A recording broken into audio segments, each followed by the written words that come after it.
¿Alguna vez te has preguntado cómo un solo hombre pudo moldear el destino de países enteros, levantar imperios bananeros y sumir a Centroamérica en décadas de pobreza, violencia y dictaduras?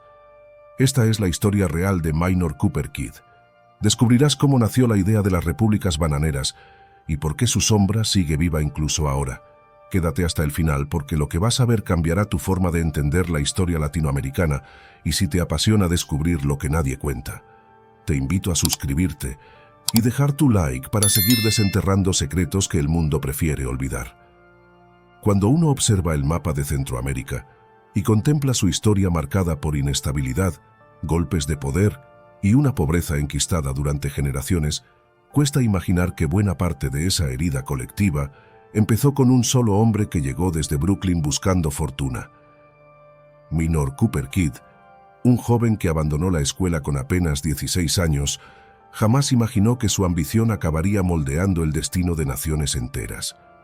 Su viaje comenzó en las vastas llanuras de Texas, donde se hizo ganadero sin saber que el viento que arrastraba sus reses hacia el Golfo sería solo el primer anticipo del caos que más tarde provocaría en tierras tropicales. Aquel muchacho que ganaba $1 por semana en una sastrería se transformó en un magnate cuya sombra se proyectó sobre selvas, puertos y gobiernos de medio continente. El punto de inflexión, sin embargo, no fue su habilidad para criar ganado, sino una carta escrita por su tío, Enrique Máez, un personaje envuelto en aventuras ferroviarias y negocios arriesgados. Desde Perú, donde había amasado fama y poder, Máez convenció a su sobrino de abandonar Texas, prometiéndole que en Costa Rica ganaría más en 3 años que en toda su vida como ranchero. Esa simple promesa produjo una de las migraciones individuales más decisivas de la historia latinoamericana. Kidd vendió sus reses y emprendió un viaje que incluía barcos, desiertos, montañas y una travesía a caballo hasta San José. No sabía todavía que, a partir de aquel viaje, Centroamérica jamás volvería a ser la misma. Cuando Kidd puso un pie en Costa Rica, se encontró con un país que dependía casi por completo del café y donde la idea de un ferrocarril hacia el Caribe parecía una fantasía irrealizable. Las montañas empapadas por lluvias interminables, las selvas espesas y los ríos indomables hacían del proyecto una auténtica odisea. Pero Kidd, que aún no había construido nada más complejo que una cerca de rancho, aceptó el desafío convencido de que la riqueza estaba escondida entre aquellos árboles gigantescos. Su tío dudó ante la dificultad, pero Kidd insistió hasta obtener el contrato que le otorgaría tierras, poder y una influencia política descomunal. La construcción del ferrocarril pronto se convirtió en una pesadilla monumental. Las condiciones eran tan extremas que Costa Rica, con una población de apenas 150.000 habitantes en aquel entonces, no tenía suficiente mano de obra disponible. Kidd comenzó a atraer trabajadores desde Jamaica, China, Estados Unidos e Italia.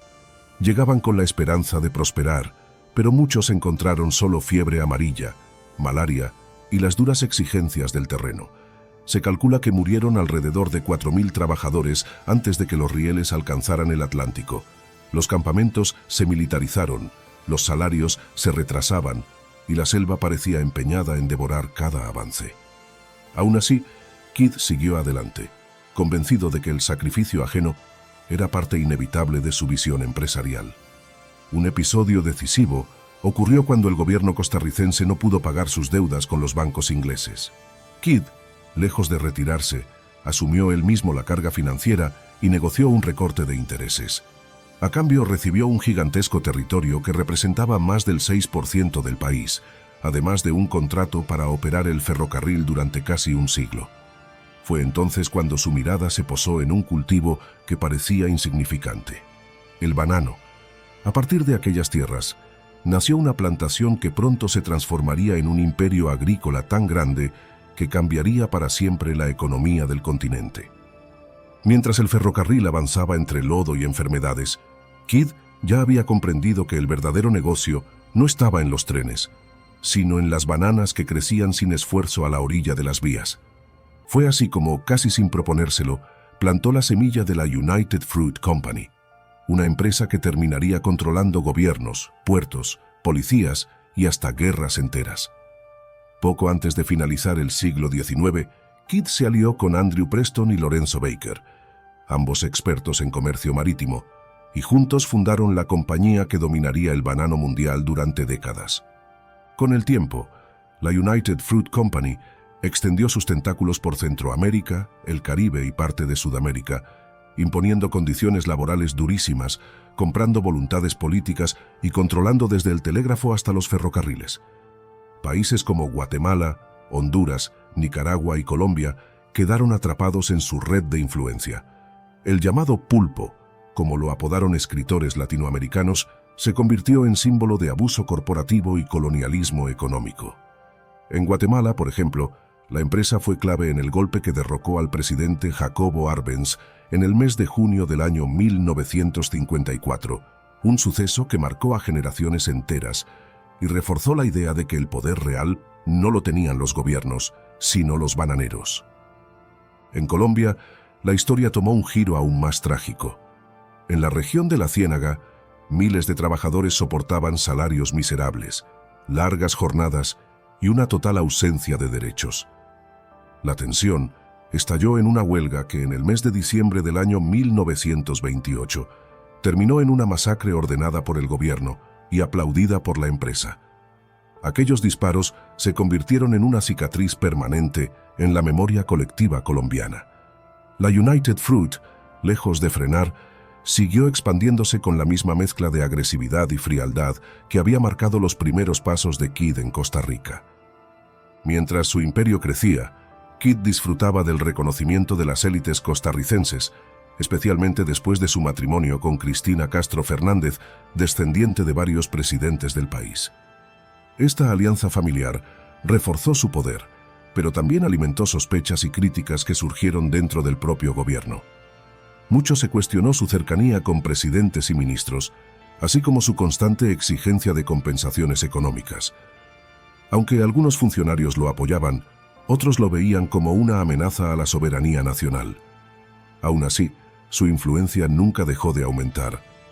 La muerte de su tío Enrique Máez, ocurrida en Perú en la década de 1870, dejó a Kidd al mando total del proyecto ferroviario. A partir de ese momento, su presencia en Centroamérica se convirtió en la de un conquistador moderno, alguien capaz de transformar el paisaje económico mientras dejaba profundas desigualdades en su camino.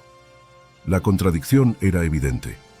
El hombre que impulsó la modernización del transporte costarricense fue el mismo que facilitó el sometimiento económico de toda la región ante una empresa extranjera. Con los años, la United Fruit Company acumuló tanto poder que hasta el escándalo formaba parte de su rutina. Ya en el siglo XX, la compañía cambió de nombre, se transformó en United Brands y más tarde en Chiquita Brands International, intentando limpiar un pasado que aún duele en muchos países. Uno de sus dirigentes más célebres, el empresario estadounidense Ely Black, llegó a controlar la firma hasta su trágica muerte tras lanzarse desde un edificio en Nueva York en el mes de febrero del año 1975, un suceso que reveló sobornos multimillonarios y vínculos oscuros entre gobiernos y la industria bananera. La historia de Minor Cooper Kidd es un recordatorio brutal de cómo un solo hombre, impulsado por ambición y visión empresarial, puede transformar el destino de naciones enteras para bien y para mal. Su legado aparece entrelazado con modernización y tragedia, con oportunidades y abusos, con progreso y explotación. Comprender su influencia es comprender por qué Centroamérica se convirtió en escenario de golpes, monopolios y heridas sociales que aún hoy siguen abiertas. Si este viaje por una parte oculta de la historia latinoamericana te ha resultado revelador, te invito a dejar tu like, suscribirte y acompañarnos en los próximos vídeos, donde seguiremos explorando las historias que normalmente nadie cuenta. Y cuéntanos en los comentarios, ¿crees que un solo hombre puede cambiar el destino de un continente? Te leemos.